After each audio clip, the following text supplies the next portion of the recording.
उसने लिखा दशरथ के घर में कोई पुत्र नहीं है, दशरथ निपुत्रिक है। अश्रिंग नाम के ऋषि से दशरथ के घर में पुत्र संतान प्राप्त कराई गई। इसका मतलब है दशरथ क्षत्रिय है, मगर क्षत्रिय के घर में जो पुत्र पैदा हुआ वो ब्राह्मण जो ऋषि है श्रृंग।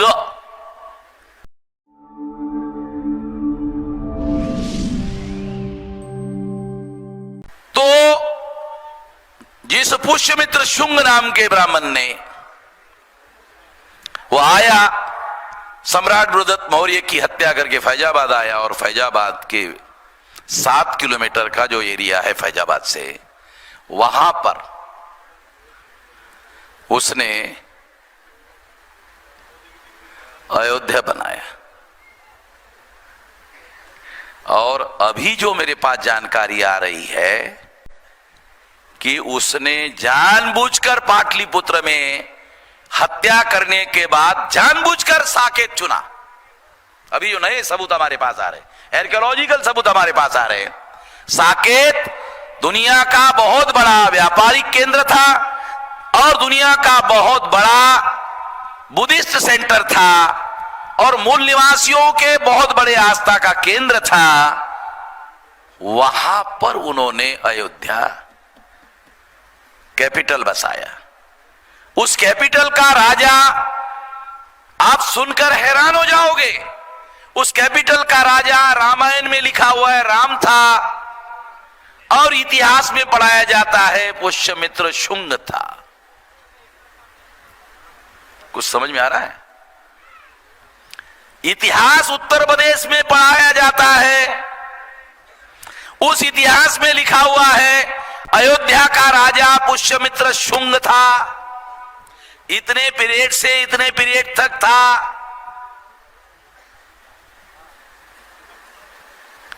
और रामायण में पढ़ा जाता है अयोध्या का राजा राम था। तो अयोध्या का राजा राम था, ये ऐसा कॉम्बिनेशन कैसे बना? तो महापंडित राहुल सांकृत्यायन, जो आजमगढ़ का केदारनाथ पांडे नाम का ब्राह्मण है, उसने ओल्गा से गंगा नाम का किताब लिखा। उस किताब में उन्होंने लिखा कि पुष्यमित्र शुंग के दरबार में वाल्मीकि राजकवि थे और पुष्यमित्र शुंग को सामने रखकर उसने रामायण लिखी। रामायण का राम कोई और नहीं था, पुष्यमित्र शुंग ही था। दो बातें बता रहा हूं आप लोगों को। एक, मैंने पहले बताया अयोध्या राम जन्मभूमि नहीं है, तो फिर राम कौन है? तो बता रहा हूं राम कौन है। राम कोई और नहीं है, पुष्यमित्र शुंग ही राम है। राम का कोई आर्कियोलॉजिकल एविडेंस आज तक उपलब्ध नहीं हुआ, पुष्यमित्र शुंग का मिल रहा है। आर्कियोलॉजिकल एविडेंस नहीं मिल रहा है। देखो, इसको और डबल एविडेंस से प्रूव करता हूं, एक नहीं, सिंगल एविडेंस नहीं, डबल एविडेंस। राम की पत्नी का नाम रामायण में बताया सीता। तो हमने सोचा चलो यार, राम का आर्कियोलॉजिकल एविडेंस नहीं मिल रहा है, तो उसके पत्नी का अगर मिल जाता तो मान लेते राम हो गए। तो सीता का ढूंढने के लिए गए, तो सीता, उसका जो बाप है जनक, वो हल चला रहा था जमीन में, हल चलाते चलाते मिली। सीता का बायोलॉजिकल बर्थ नहीं है, राम का बायोलॉजिकल जन्म नहीं है। साइंटिफिक लैंग्वेज में सीता का बायोलॉजिकल बर्थ नहीं है, राम का बायोलॉजिकल बर्थ नहीं है। साइंटिफिक बात में, साइंटिफिक अर्थों में बता रहा हूं। दशरथ निपुत्रिक है, ऐसा ब्राह्मणों ने वाल्मीकि रामायण में लिखा। केरला के कोई व्यक्ति है यहां बोल रहे थे कि राम बड़ा अच्छा राजा था, बहुत अच्छा राजा था। हाँ, अच्छा था। मेरी अगर वो सुन रहे हैं तो उनको लगेगा हाँ बहुत अच्छा था, कितना अच्छा था। इतिहास पढ़ते वक्त क्रॉस एविडेंस ढूंढने पड़ते हैं, क्रॉस एविडेंस जब तक आप प्रूव नहीं कर सकते तब तक वो बात मौलिक रूप से बराबर है नहीं मानी जा सकती। इतिहास पढ़ते वक्त ध्यान रखने का, मैं क्रॉस एविडेंस बता रहा हूं आप लोगों को, सामान्य एविडेंस नहीं। अगर राम का कोई आर्कियोलॉजिकल एविडेंस नहीं मिला तो ब्राह्मण लोग ये जानते थे कि भविष्य में ये सवाल उठेगा, क्योंकि हम तो काल्पनिक बता रहे। फिर सवाल पूछेंगे, अरे बुद्ध का मिल रहा है, उसके पहले हुआ। वाल्मीकि रामायण में 2 श्लोक बुद्ध के विरोध में गाली गलौज है। नोमानी साहब, वाल्मीकि रामायण में 2 श्लोक है संस्कृत में, बुद्ध के विरोध में गाली गलौज है। यह एविडेंस इस बात को सिद्ध करता है कि वाल्मीकि ने जो रामायण लिखा वो बुद्धोत्तर है, यानी बुद्ध के बाद लिखा गया है। बराबर है विलास? रिकॉर्डेड बात है, प्रूव है। हिस्टोरियन मानते हैं कि रामायण बुद्धोत्तर कालीन रचना है। मैं भी यही कह रहा हूं कि रामायण बुद्धोत्तर है। एविडेंस है वाल्मीकि रामायण में, क्योंकि ये जो मौर्य की घटना हुई, बृहदत्त की हत्या की, ये बुद्ध के बाद चंद्रगुप्त, चंद्रगुप्त के बाद मौर्य और बहुत सारा, फिर उसका खानदान, फिर उसके बाद आखिरी सम्राट, सम्राट बृहदत्त मौर्य, उसकी हत्या करके पुष्यमित्र शुंग राजा बना।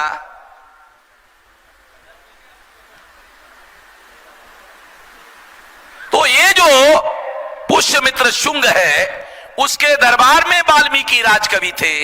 जैसे विक्रमादित्य के दरबार में कालिदास राजकवि थे, वो भी संस्कृत का कवि था। उसने विक्रमादित्य को सामने रख के काव्य लिखा, और वाल्मीकि ने पुष्यमित्र शुंग को सामने रखकर काव्य लिखा। उस काव्य का नाम है रामायण, है बराबर है।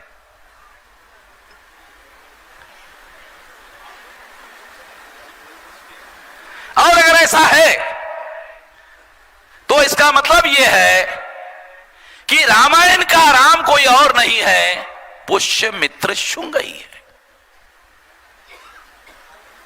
तो जो रामायण के अंदर काल्पनिक राम है, जिसका आर्कियोलॉजिकल एविडेंस मिल नहीं रहा है, वो इसलिए नहीं मिल रहा है क्योंकि राम कोई और नहीं है, पुष्यमित्र शुंग ही है। ये पुष्यमित्र शुंग कौन है? ब्राह्मण है।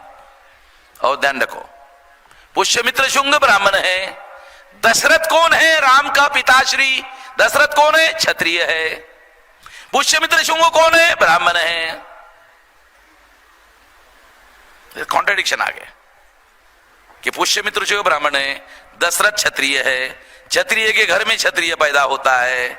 मगर राम जो है, चूंकि दशरथ निपुत्रिक है, दशरथ के घर में एक भी पुत्र नहीं है, निपुत्रिक है, तो श्रृंग नाम का ऋषि है, उसके द्वारा दशरथ के घर में पुत्र संतान पैदा की जाती है। ऐसा वाल्मीकि रामायण में लिखा हुआ है, हमने नहीं लिखा, वाल्मीकि ने लिखा। और वाल्मीकि ने रामायण में लिखा, मैं प्रचेता का 10वां पुत्र हूं, और प्रचेता ब्रह्मा का पुत्र है। और ब्रह्मा का मतलब है, ये कह सकता है, वाल्मीकि के कहने का मतलब है, मैं लुंगे सुंगे ब्राह्मण के खानदान का आदमी नहीं हूं, डायरेक्ट ब्रह्मा के खानदान का हूं। ये रामायण में लिखा हुआ है विलास, है ना? रामायण में लिखी बात बोल रहा हूं, अपनी बात नहीं बोल रहा हूं। मैं ऐसे लुंगे संगे ब्राह्मण के घर का पैदा हुआ नहीं हूं, मेरा एक खानदान है। खानदान कौन सा? एकदम डायरेक्ट ब्रह्मा का, इधर उधर का नहीं, ऐरिया गैरिया खैरिया ब्राह्मण का नहीं हूं, डायरेक्ट प्रचेता के पुत्र का हूं, ब्राह्मण के घर में पैदा, ब्रह्मा के घर में पैदा हुआ हूं। और उसने ये कहानी लिखी, ऐसा दिया हुआ है तो उस वाल्मीकि ने। तो इसका क्या मतलब है?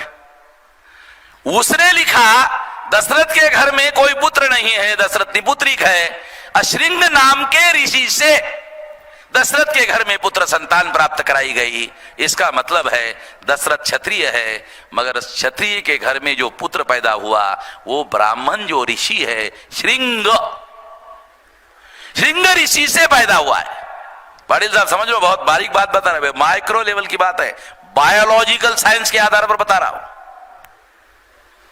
इसका मतलब है वाल्मीकि ने वाल्मीकि रामायण में लिखा कि राम का जो बायोलॉजिकल फादर है वो दशरथ नहीं है।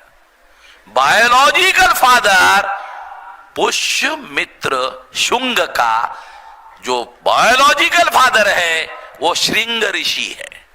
शुंग श्रृंग, समझ लो, बहुत माइक्रो एनालिसिस है। श्रृंग श्रृंग, ये श्रृंग और शुंग एक ही है, ये ब्राह्मण को समझ में आता है और दूसरा वामन मेश्राम को समझ में आता है, बाकी किसी को समझ में नहीं आता। इतिहास में जो टर्मिनोलॉजी होती है उसका विश्लेषण कैसे किया जाए, भाषा शास्त्र का अर्थ कैसे निकाला जाए, शब्दों का अर्थ कैसे निकाला जाए, और शब्दों की उत्पत्ति कैसे होती है, और शब्दों की तोड़ कैसे होती है, शब्द कैसे टूटते हैं, शब्दों का अपभ्रंश कैसे होता है, इतना सारा इतिहास में आता है।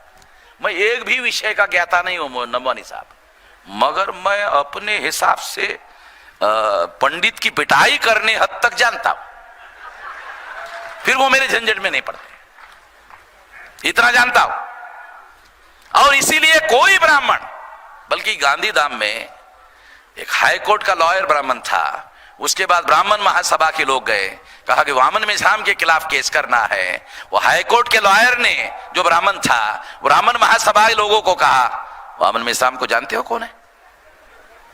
कहा कि नहीं, पहले जानो, खिलाफ केस करना है। वो हाईकोर्ट के लॉयर ने, जो ब्राह्मण था, ब्राह्मण महासभा के लोगों को कहा, वामन मेश्राम को जानते हो कौन है? कहा कि नहीं, पहले जानो।